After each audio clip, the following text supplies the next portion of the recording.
All right. All right.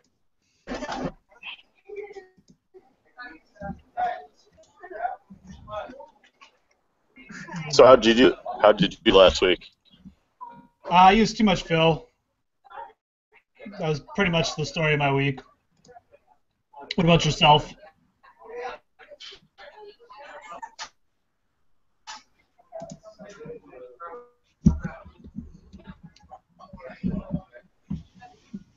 How's your week? You hear me, Zach?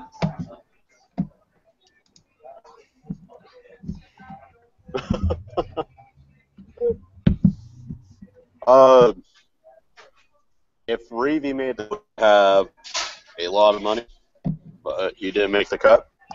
Yeah. Oh, Ches was one of the most disappointing plays last week. He missed so many putts to start. It was all right. The tournament. I was up. Yeah.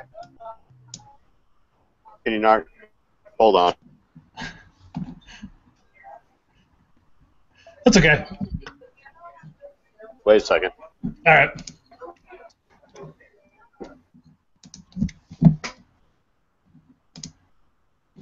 All right, we'll wait till Zach gets back on here, but no worries. There are questions up, guys. I can just talk and answer some questions while he's coming back. No big deal.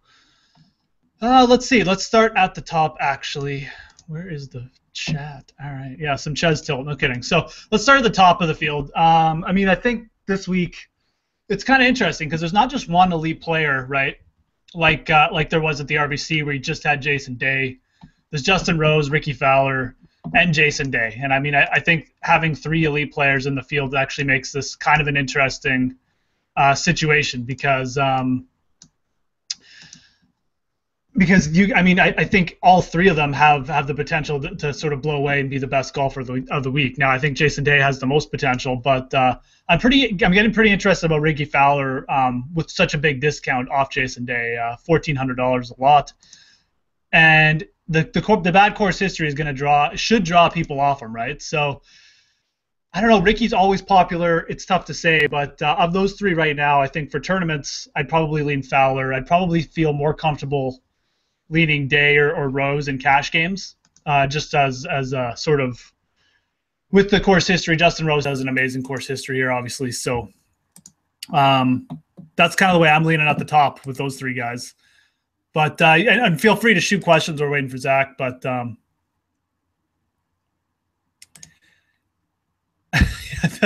yeah, I don't really care about the brocation or whatever with Ricky Fowler. I mean, I think if anything, the break probably did him good. I mean, that was such a brutal performance he put in at the Masters, and I think the guy wants like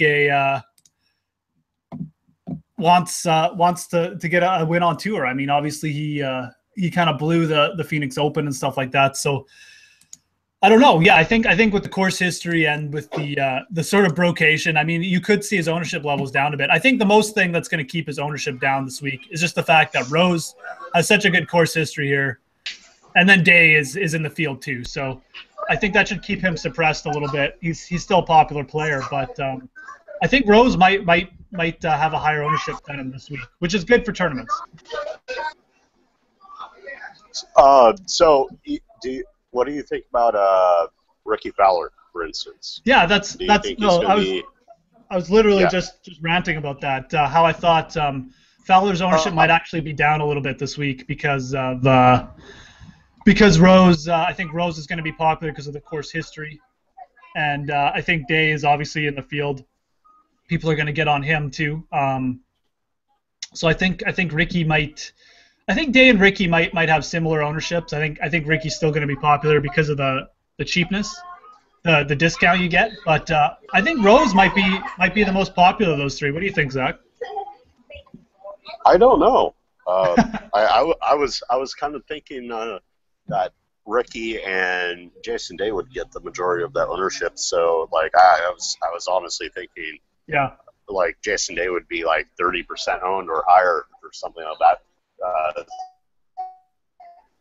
Certainty, and then maybe Ricky Fowler, but maybe he'll be down with Ricky and Smiley Kaufman and Jordan Spieth. Justin Thomas going on spring break, partying all week in the Bahamas. Yeah, and But, I mean, yeah. I think Steve from Fantasy Golf Metrics just kind of questioned that, like, if how much that's going to actually affect things. I mean, it's not going to affect things for me, but I could see some people just staying away from him just because of that. So I think Rose will be popular this week. I mean, I think people tend to look at course history and tend to weight it, and he's got really good course history. And I don't know. I think people just view him as a safer play. Like, Fowler's missed the cut here the last 2 years, so it's not going to affect my weighting of him at all. I mean, but I think some people are going to say, okay, I'll pay up for Rose instead.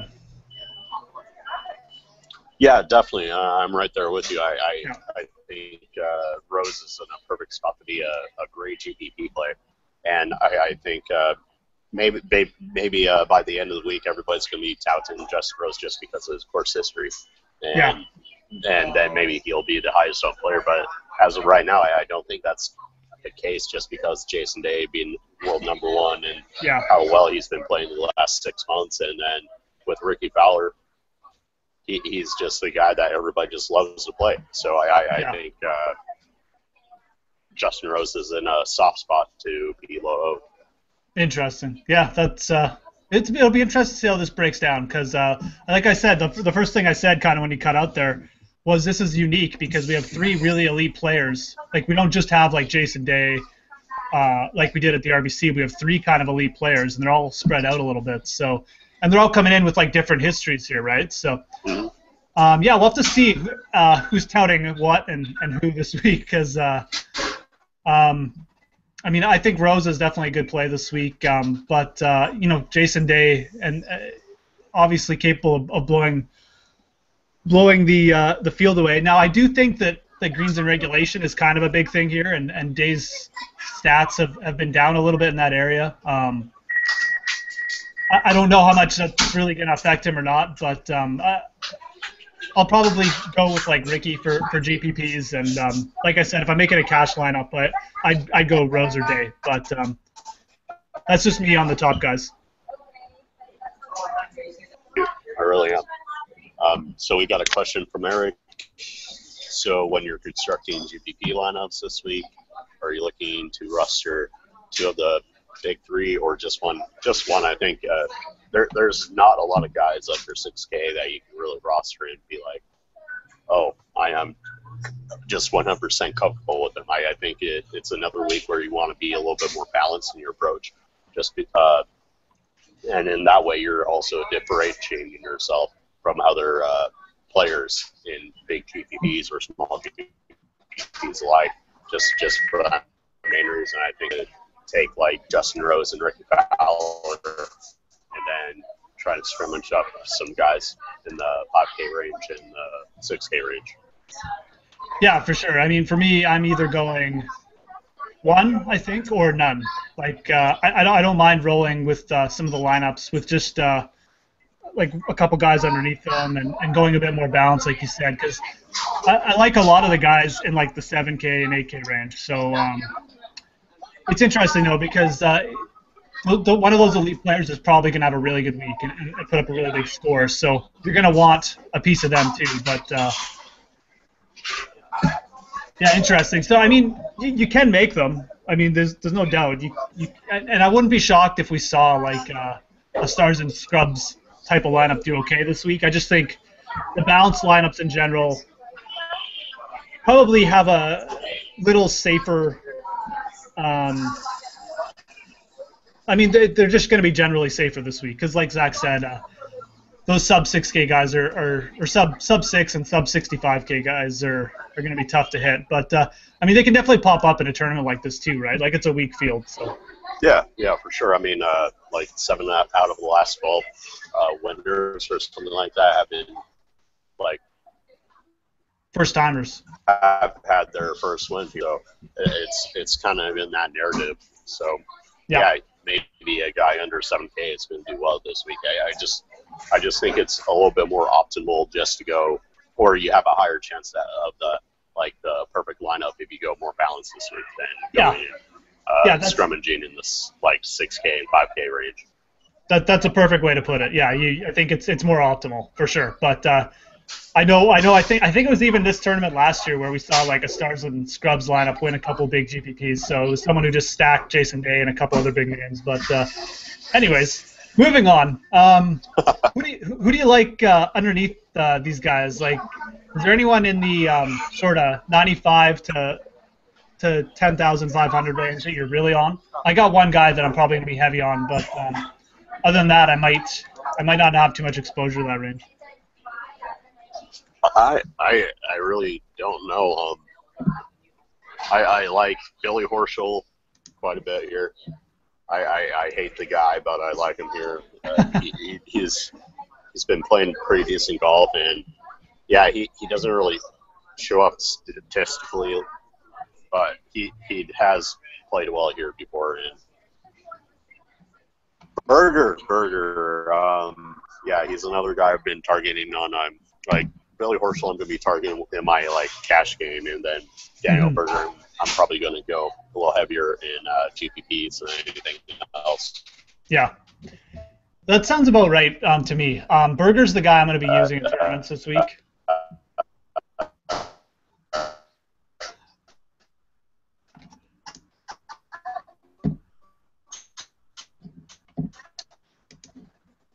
What do you think? Yeah.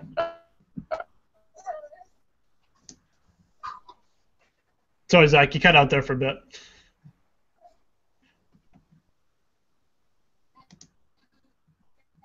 All right.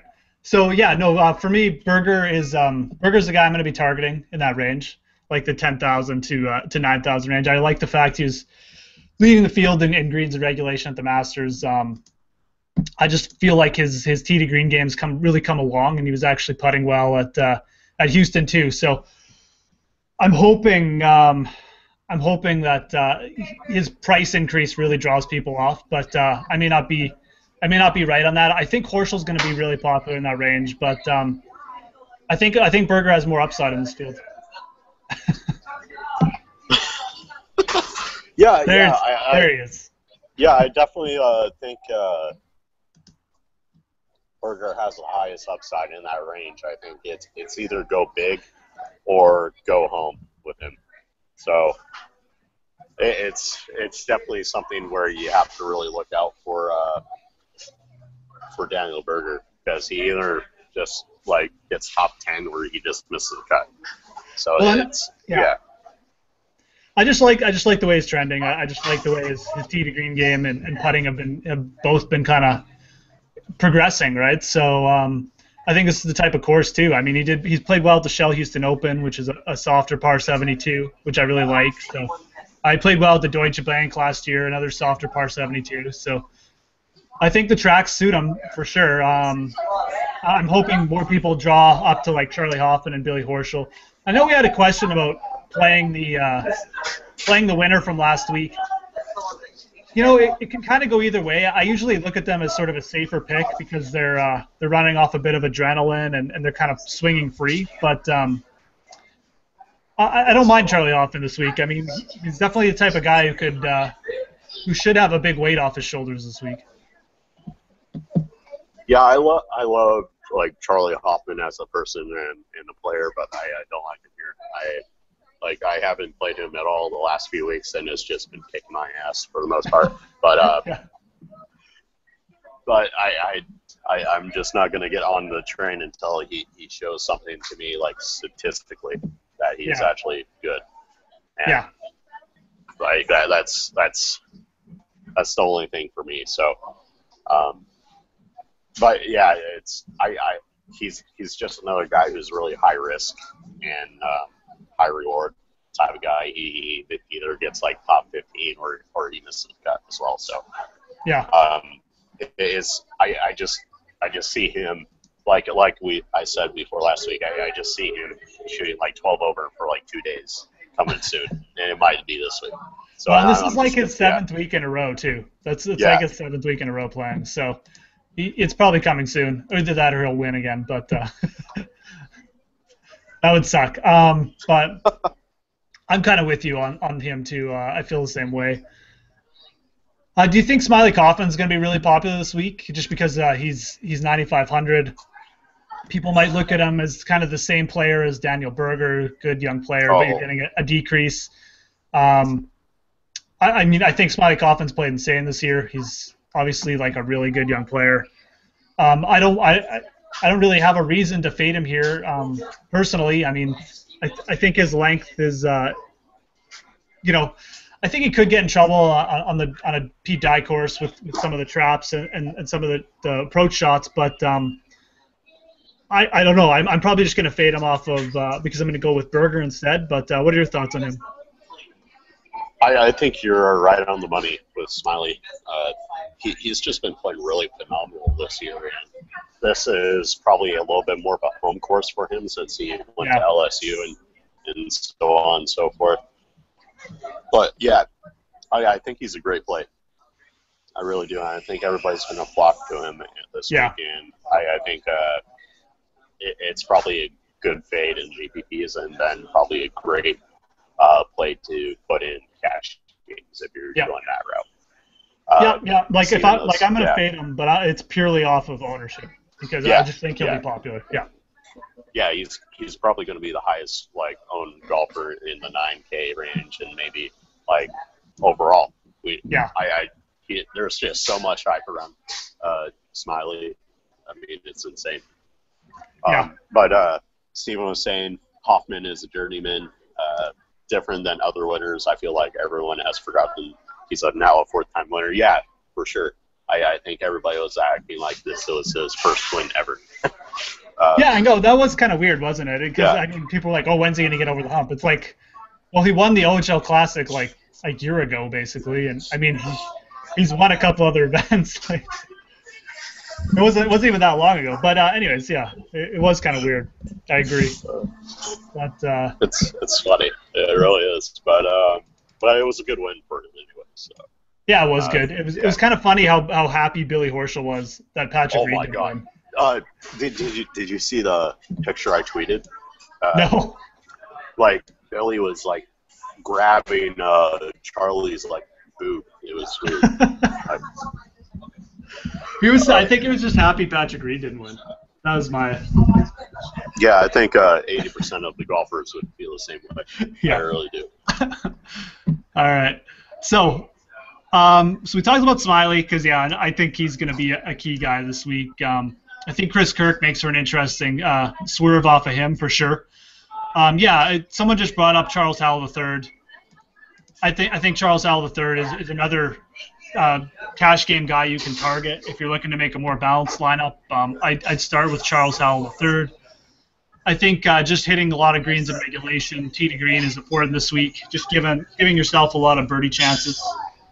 And Charles Howell's a guy who can really dominate those par fives too. So for me, he checks out in every category. I assume he'll be fairly well owned, but maybe not too popular. But I just think again he's kind of like Smiley Coffin to me, but a discount. He's just a solid play this week.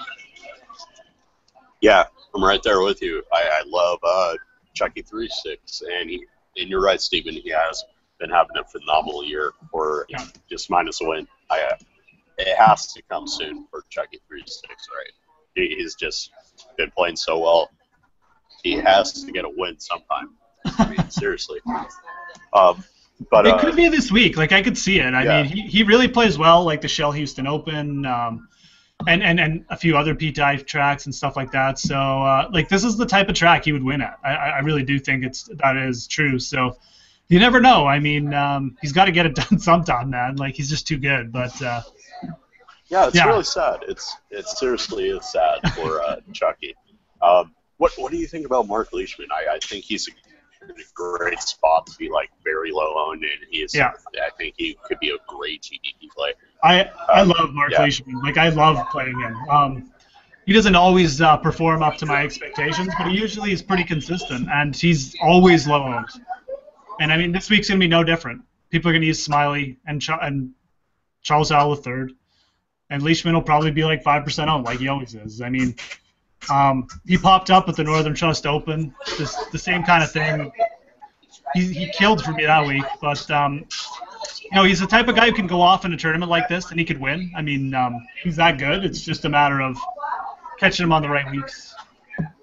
Yeah, I was just about to say that what Steven said in the chat. Like, he's ranked 35th in the world and he never gets any respect. Yeah, no, I mean, the guy's he's consistent every year. I mean, doesn't miss many cuts, tons of top 20s.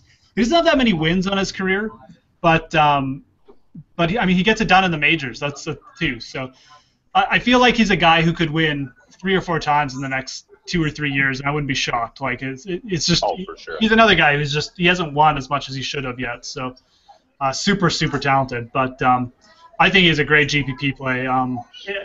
If you're looking to fade the top 3 guys, I would say like Mark Leishman should be maybe your #1 target, because he's literally one of the only guys under there that could, the talent-wise and like point-wise, could sort of best those top 3 guys. That's my opinion, anyways. Yeah, I'm right there with you. I think if you're fading those top 3 guys, I think right in order in the highest price range would be Leishman, then you would go like Berger, then maybe Billy Horschel, and then go like Smiley Kaufman, like in that order, I think. But we got a question about Jamie Lovemark. I think he's a great play this week. I seriously love the dude, and he's just been playing so well. And Kenny was making the argument that he's missed a cut here a couple times, but in retrospect, he was injured during those few years where he has missed a cut here. And you can't really say like, oh, he's going to miss a cut here again, but he was playing out an injury and so on and so forth. And this is like the second year that he's been like fully healed, and he's just been playing lights out. And I think everybody's just kind of off the Jamie Lovemark train, and he might be a great GVP play this week. Yeah, I mean, I wouldn't get off him this week. I mean, I think this is the perfect week to get back on him. I mean, I wasn't really that shocked he didn't play well at Hilton Head. He's coming off a disappointing finished his tournament, but another player. I mean, he played well at the Career Builder earlier. He played well at the Shell Houston Open, which is another soft par 72. Yeah, I mean, it's a perfect example of, you have to look at course history and context. And Jamie Lovemark's course history might look bad, but when you look into it, it's like you said. He was hurt the last time he played here. Like it's just not. He's not the same player, so you shouldn't treat the course history the same. Exactly. I completely agree with you, and I think people are just going to knock him just because of that reason.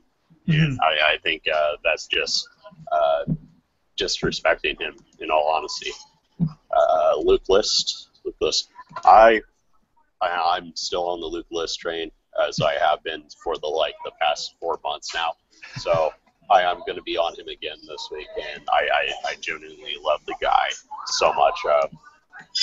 Probably one of the nicest swings you'll ever see on tour, and if you see it live, it's just like breathtaking how nice it is.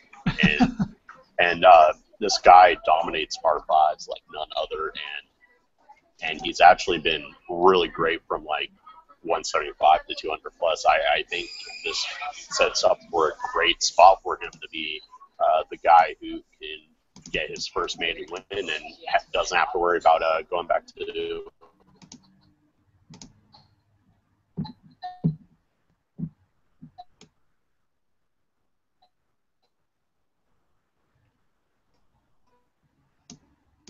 Sorry, Zach just cut out for a sec.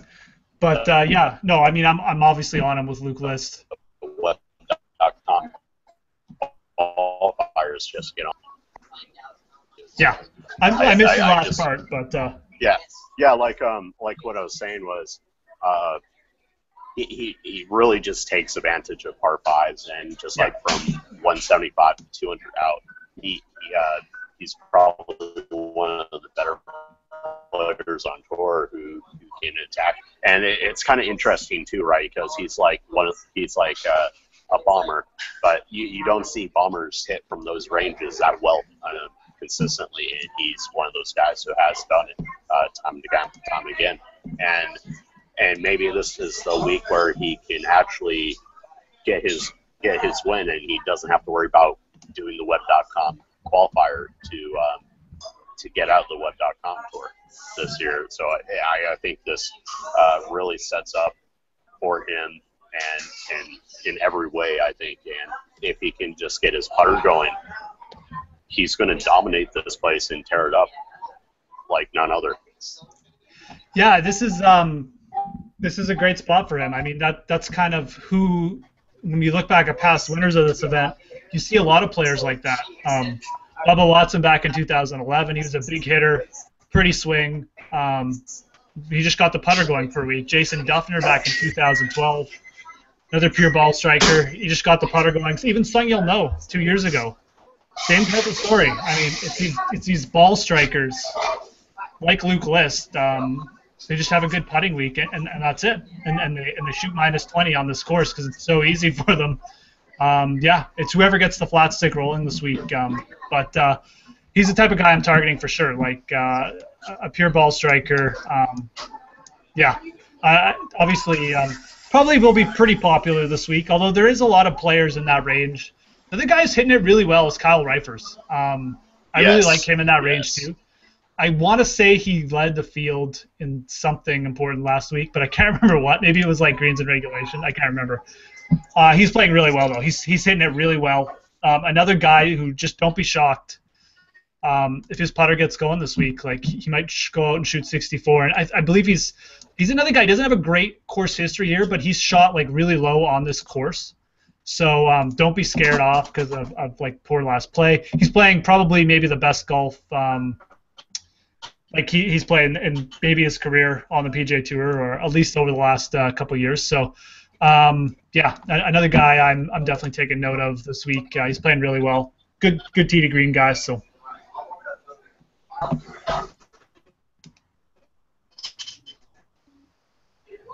Let's see. Like, I honestly think he could really just take this course apart if he really wanted to, and he is a great ball striker. Let me see. You're talking about Reifers? Yeah. I mean, I definitely think he can really get it going this week, and on like softer greens and such, it's going to help him on his approach shots, and maybe like he can get his putter going and just say goodbye to the field. I think if Reifers or List get their putter going, one of them's probably in the top 5 this week. Like, literally, it's just a matter of them getting their putter going. Yeah. Yeah, I seriously love them both. I'm going to own them really heavy for the two of them.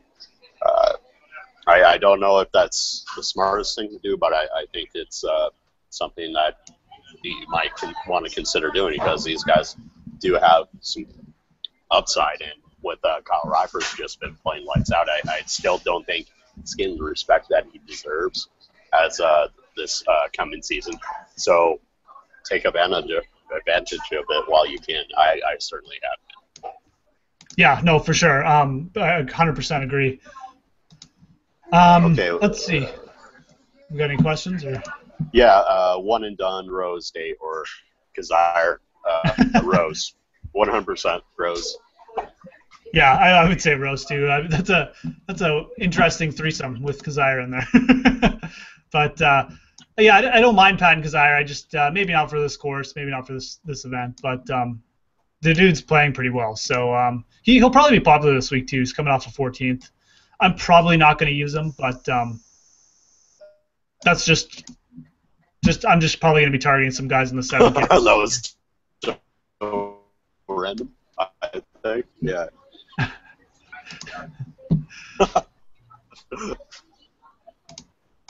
What do you think about John Hunt? Do you like him this week?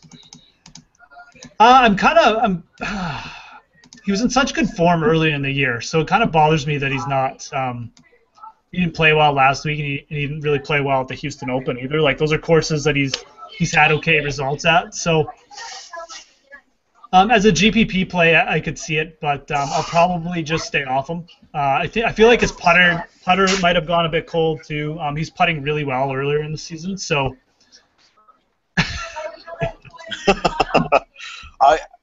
I seriously love John Huck so much. I really do. Yeah, he's a GPP play to me as well. If you're going to target him, I'm going to have quite a bit of him. And I had like 20% on him last week, and he got out to a hot start, and he decides to just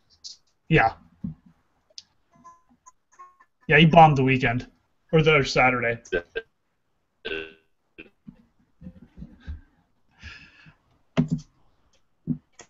Throw it all away. And I just it was just such a three. Even wins it.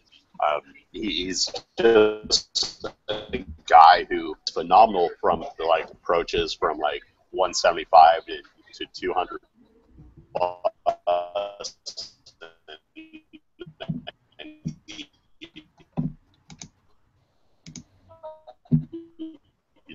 He's really good from the end. Last week, it was where he got a T9 last week.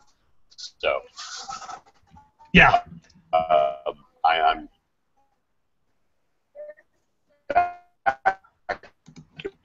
board on the HV3, and it's his. Yeah. I don't mind. The other guy I don't mind in that range is Kyle Stanley. He's actually been putting pretty well too. He's a pretty solid ball striker for this course. So he's actually got a third of this event from a few years ago when he was playing well. But he seems to be playing well again. So I'll probably, if I'm going in that range, I really like Reifers and List. But one other name that I'd probably bring up is Kyle Stanley too. But yeah, let's go. Let's drop down here to the 6K range.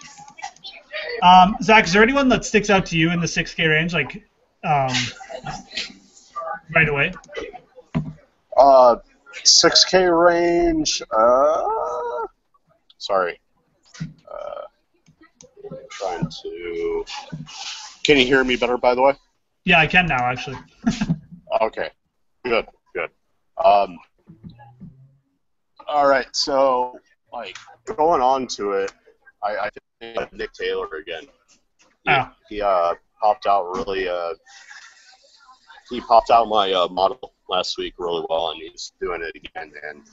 And this is definitely another top course where he needs to get the desired yardages from 200 plus. And sorry, my computer's going all whack, but yeah. So going forward, the goose is loose. Yes, the goose is loose. But in all honesty, this is another course that really sets up for Nick Taylor, and he doesn't really he's quite the bomber, but going from 175 to 200 plus, I mean, he's better than most in that range, and I think he can do it this week. Just going follow. Sorry. He could really follow it up again this week. Yeah, no, for sure. I mean, he's been playing really solid, actually. It's kind of funny when he won because everyone's like, who the hell is this guy, basically? But yeah, he's ended up being a solid player. I thought he was just going to win and never make a cut again in his life, but he's shown up. I mean, he's missed one cut in his last 10 events or something, or 8 events. And he played really well last week, like you said. I mean, he was in it for a while. So yeah, I think Nick Taylor at 6,900 makes some sense. Kind of interested in Martin Pillar again. He played really well last week. He seemed to put it all together. So I could see me just using Martin Pillar just to ride some momentum from last week. Trying to think of the player who I like. Oh, I like Adam Hadwin too in this range. Hadwin's a guy who's putting great on the year. tee to green, he's a little sketchy, but at RBC Heritage, he ended with like a really strong round. If his tee to green game gets going, he's a guy who could easily shoot like 64, 66 on this course a couple times. So I think as a GPP upside pick, Adam Hadwin to me is one of my favorite plays in the 60 range. He's gotten it done too on a few of the easier courses this year. He just about won at Career Builder. Yeah, I really like Adam Hadwin too. And yeah, Goosen's kind of interesting. He makes a lot of cuts, which you got to like about Retief. So that's good for sure. I think a lot of people are going to be on Morgan Hoffman this week. What do you think about that, Zach? I think that's stupid. Yeah. In my opinion. I don't know why people are going to, like, I guess it's not stupid, but, like, with his course history, but I'm not going the course history route with him at all. Like, the only thing that really checks out for me is his putting, and maybe that saves him. But in all the other areas, if he's saving bogey from like 10 feet, then that's I just don't like that. That's just my opinion on it. I just don't like Morgan Hoffman this week. What do you think about him? No, I'm pretty much the same way. Tee to green, he just has not been consistent this year. Yeah, the guy's a great putter, there's for sure, but you got to hit greens in regulation at this course to give yourself birdie chances. You know, if he's just scrambling for par all day, then he's not going to make the cut. So, yeah, I'd like to see a little bit more before I trust him too much. And I think the people, like I said, I'd rather use Adam Hadwin. He's a better putter, and he's shown up for sure. This year, so. I think he's got higher upside. So, I think Retief Goosen's a better cash game play than Morgan Hoffman even this week probably. But yeah, no, I'm pretty much in agreement on him. I just think people are going to flock to him. He had that finally had a good result, and then see the course history and they'll be like, oh yeah, okay, I can use this guy. But I want to see a bit more before I dive all the way back in on Morgan Hoffman. I'm glad you said that because that makes me feel a little bit more comfortable as well. Like I was seeing everybody like saying, Pat Mayo is like, who's your favorite value play under 7K? And everybody's like Morgan Hoffman. And I'm like, why? What's so special about Morgan Hoffman this week? Yeah, exactly. It's really scrubby under 7K this week. I mean, it really is. But it doesn't mean that he's the best player just because he's come close to winning a couple times. People know him. There's players playing better than him. Nick Taylor is quite frankly like playing miles ahead of him right now. Jason Gore. Jason Gore, yeah, I don't mind Jason Gore this week for sure. He showed up last week. I like this course for him for sure too. And just as like a safer cash game play, I think there's a few better options. So. I know Alex Cheka. Yeah, Cheka shows up in these weak field events. Like he just seems to always play well, and like when it's a weaker field and it's a bit of an easier course. I mean, there's so many other options that you can go that are like better than Morgan Hoffman. I mean, like David Toms, Roberto Castro, Jason Gore, Alex Cheka, Kelly Craft, maybe Hudson Swafford, maybe I don't know. Like there's so many different routes that you can actually go. Retief Goosen as well. I mean, you don't have to play Morgan Hoffman. Yeah. There's so many better plays. Like it's one of those. It's a perfect situation of a guy's going to be popular, and there's people around him with equal or better skill.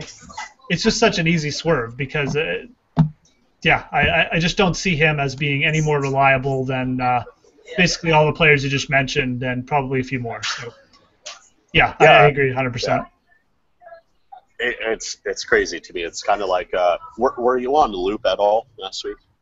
I wasn't. No, it's exactly like Loop last week. I did not understand people playing Andrew Loop last week. I did not.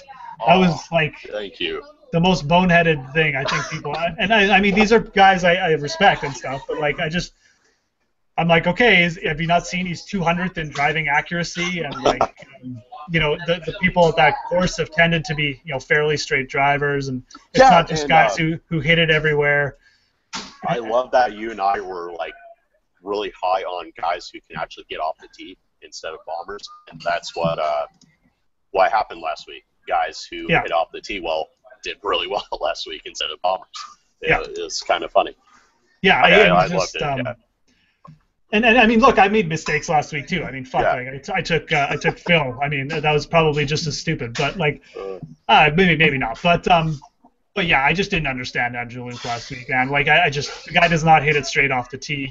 He had a nice run at the start of the year when his putter was hot, but that's just not his game. It's just not. And he I know he had the 1 year at Texas when he really showed up, but yeah, I agree 100%, Steven. But like, I don't know. It was just weird. I feel like the Morgan Hoffman thing is the same thing. Hoffman will probably win now, but. Let's get back into like the 7K range. I think because there's like so many there's guys. A lot of plays in there. Yeah, there really is, and like I don't know if anybody like heard about my Harold Varner take. Like Eric texted me saying like I had like shit service going on, so I had to turn off my video. But oh yeah, good idea. Yeah, and so I really like Harold Varner this week. I don't know if you heard me say anything about him, but like going from like 175 to 200 plus, I mean he's ranked 33rd and 15th from those areas, and he's like one of the bombers on tour. Like he has a 116 mile per hour swing speed. Yeah. And yeah, I mean, and he's only like 5'7". It's crazy. Oh, but for sure, yeah. Yeah. But I think this is another course where Harold Varner III can really show up on. And like last week, we had really soft greens, and he took advantage of them. And going into this week, he's going to take advantage of them again, I think.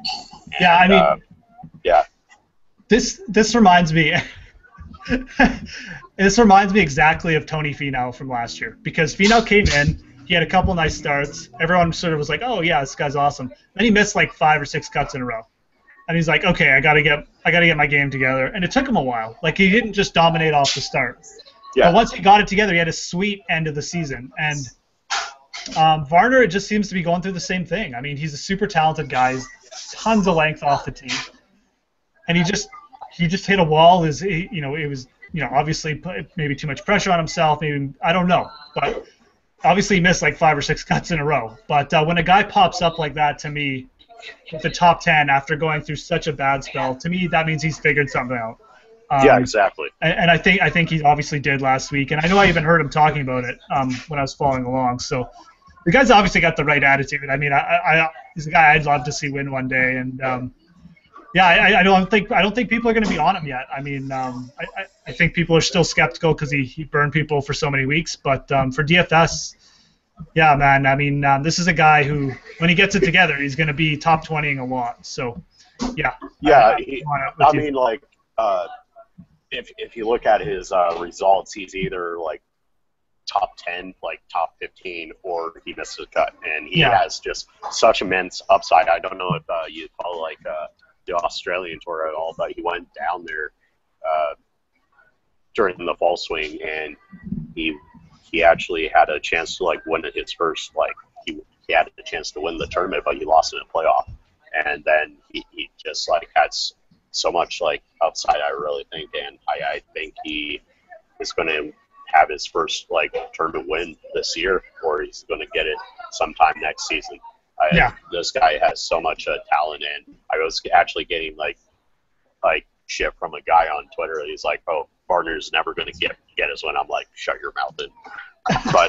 But if you ever have the chance to like go to a PGA Tour event, go follow Harold Varner around for 18 holes, and you'll like change your mind completely, and you'll be like, "Oh my God, this guy is so good," because it's really coming soon for him. I really think, and this really sets up for him perfectly. I'm going to be targeting him pretty heavily. But what other guys do you like? Do you like Lucas Glover or Colt Knost? Who do you like? No, I actually do kind of like Lucas Glover this week, but I don't know. I always get sucked into the Lucas Glover thing. But But I'm not sure if I'm going to use him because there's so many guys in this range. I mean, we already mentioned Reifer's list. I mean, we just talked about Varner. I mentioned Cal Stanley. I don't even mind. So there's like, I mean, that's like 5 guys already in this range. I guess maybe the message is like you can use like Jason Day and just stack these guys in the 7K range because I feel like that might not be a bad strategy this week because there's a lot of potential down here for sure. So yeah, I mean, even Jamie Donaldson at 7,600, I feel like you're getting a pretty huge discount off of. I mean, just from a world golf ranking perspective, he seems underpriced this week. So another guy you could kind of think about. We got a question on David Hearn. What do you think on him? Yeah, man. I mean, I like David Hearn. I think I like the progression that he's shown this year. He definitely started out kind of poorly with the. I think he was changing putters, but I was checking out his recent form. Tee to green, he's actually been better the last few tournaments, which is good to see. Because he's a pretty accurate player with the proximity and stuff when he gets going, and you'd like to see him putt better. He's still obviously he was using the long putter for a long time, but I don't mind him this week. He might be a little popular, which maybe throws me off him. I think I'd probably get on Sean O'Hare over him, although right now it's kind of like a toss-up. I do like O'Hare a lot, though. I know he burned me so bad at RBC, but as another guy I feel has been trending really well this year and eventually could get back. So I'm kind of struggling with those two guys, to be honest. I kind of like them both, but I might lean O'Hare over Hearn. So what do you think about Chez Reavie? Are you going to get on him this week after like he burned both of us like really hardcore? He just putted so bad. He was missing like 2.5 footers. I don't know if I can get on him after that. That was traumatizing. Seeing guys miss 3 footers for birdie and stuff like that was. Whew, I don't know, man. I probably should. Like I usually don't don't get off guys just because of one bad round. But right now I'm having trouble. So maybe you can talk me back into it. I don't know. I really think this is going to be another week where Chez Reavie can really have a huge chance to play well. I mean, going from last week to this week, the greens, the undulation of the greens are like almost different. I mean, like Pete Dye courses are not really like undulated that much. They're more like secret and like not like entirely visible. Yeah. And they're like really pure. But like going from last week, it's not as severe, and we always know that you don't really want to take bad putters on like severely undulated greens, and this is a different week, and they're not like as severe. So I think this might be a week where he can be okay again. That's my thoughts on it, and just his ball striking, it can really take him out back into it, I think. And 100%, yeah, 100%. Yeah. So no, yeah. Like in all seriousness, I mean you're dead on. I mean it's a different course, it's a different week. That Valero course is hard, man. Like it's not just like the tight fairways. It is the like those greens are really tough. I kind of forgot that last week too. I probably should have maybe should have waited putting a bit more. But yeah, I don't think that. Again, we already mentioned this off the top, but I mean, I'm really looking at those pure ball strikers this week, like Charles Howell and Chez, who maybe don't always get it done with the putter, but that's who's gotten it done at this course before. It's good ball strikers give themselves a ton of birdie chances, and whoever's putter heats up the most usually wins. Yeah, for sure. Oh, I just got a tweet from Harry, and I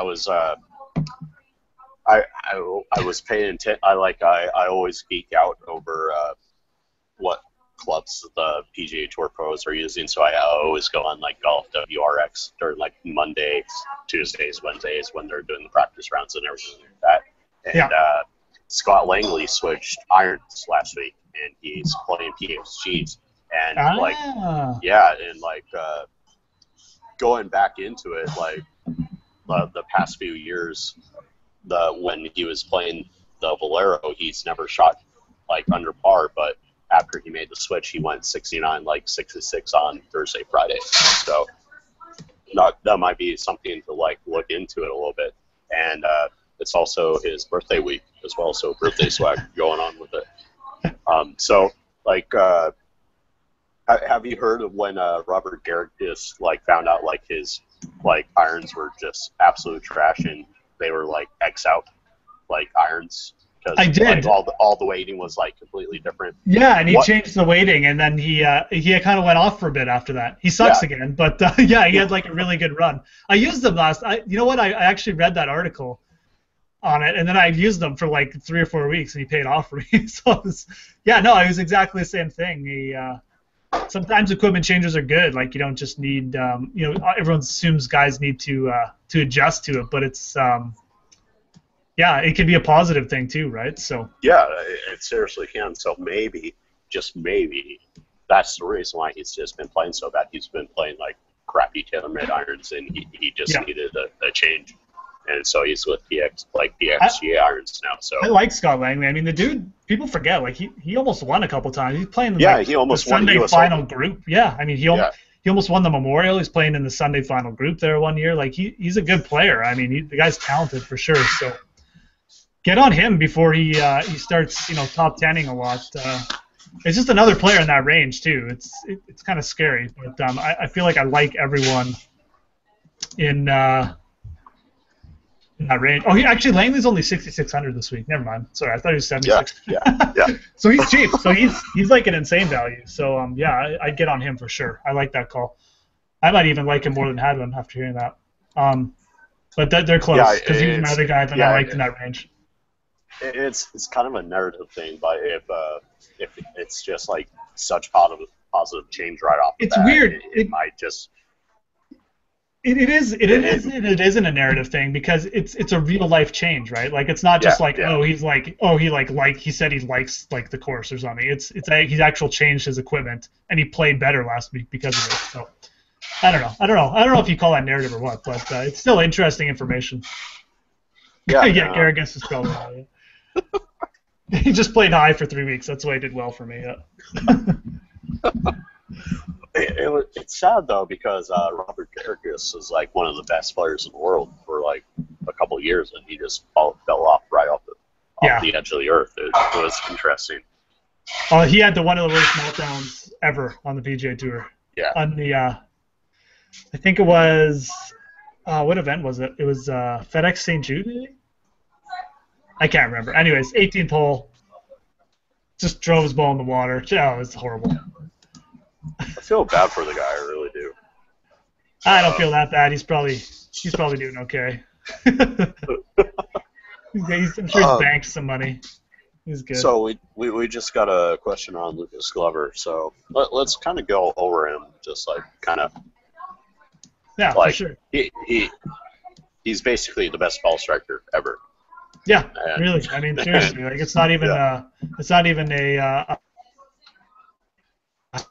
Yeah, I mean, like Mo Norman-esque in a sense. Like he just strikes the ball like none other.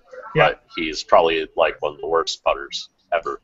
Yeah, it's so strange because he's such a bad putter. I mean, we make fun of it, but like you can just see it when he's putting. It's like the putter is going to explode in his hands.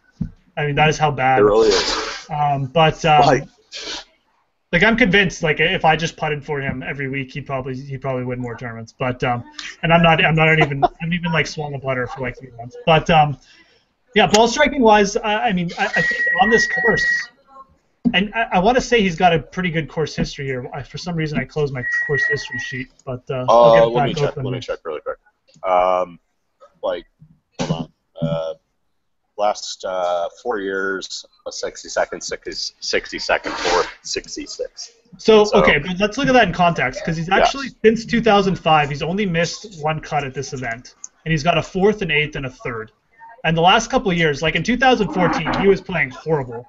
Last year, I can't really explain except that he just probably putted bad. But like I said, I love this course for ball strikers because for me, it's soft. Like the greens are. All you have to do is hit greens in regulation here, and you can make birdies. And I think that's why Lucas Glover has had some success here. So again, you just throw him in that pile of names we've just been talking about. But yeah, if you're just wanting to do like kind of research by yourself, look at like guys who just are the best ball strikers on tour right now, and those are going to be the guys who do well this week, guaranteed. I mean, here's Lucas Glover's stats right now: second in total driving, first in ball striking, second in greens and regulation. What other crazy stats does he have? 170th in strokes gained putting.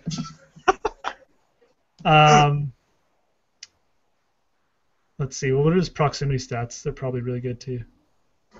Yeah, he's like 22nd from 25th in proximity. Yeah. Yeah. So I mean, it's craziness. So that kind of reminds me, John Senden kind of could peak here as well. He's a really great ball striker as well. I mean, he's just been kind of down this season, but we all know that he's been renowned for his ball striking, so maybe he pops up here. Yeah, for sure. Definitely. Yeah, same kind of player. Again, in that 72 range, so it's hard to differentiate some of these guys this week for sure because, they're all kind of sticking out to me. But I don't know. What do you think the safest way to go in the 7K range is for people, like for cash games? Like, do you think it's better to go with like O'Hare or Hearn? Like O'Hare can at least putt, we know that. Sometimes he's a little wild with the driver and stuff like that. But here's the guys I personally think that could be really good cash game plays or semi-good. Sean O'Hare, Jerry Kelly, Chez Reavie, Lucas Glover, Colton Oast maybe. Bryce Mulder. And, yeah, those are the guys in the 7K range. I think that could be good cash game plays. Yeah. Yeah, I'm kind of on you. I mean, I think I'm just going to go all in on Reifers this week. I'll probably have a ton of him.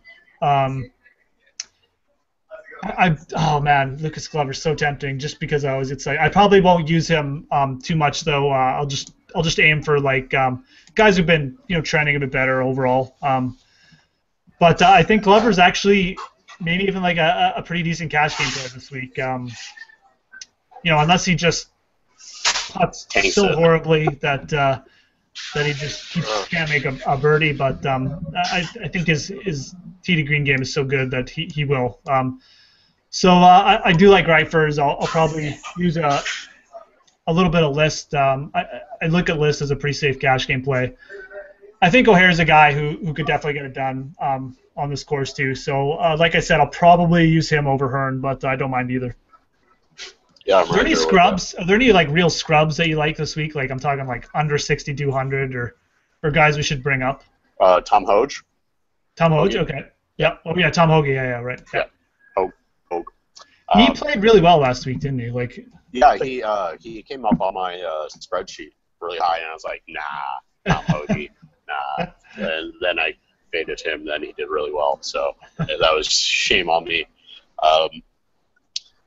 But yeah, Brian Stewart maybe could be a good player. Under 6K, Brian Stewart was kind of sticking out to me too.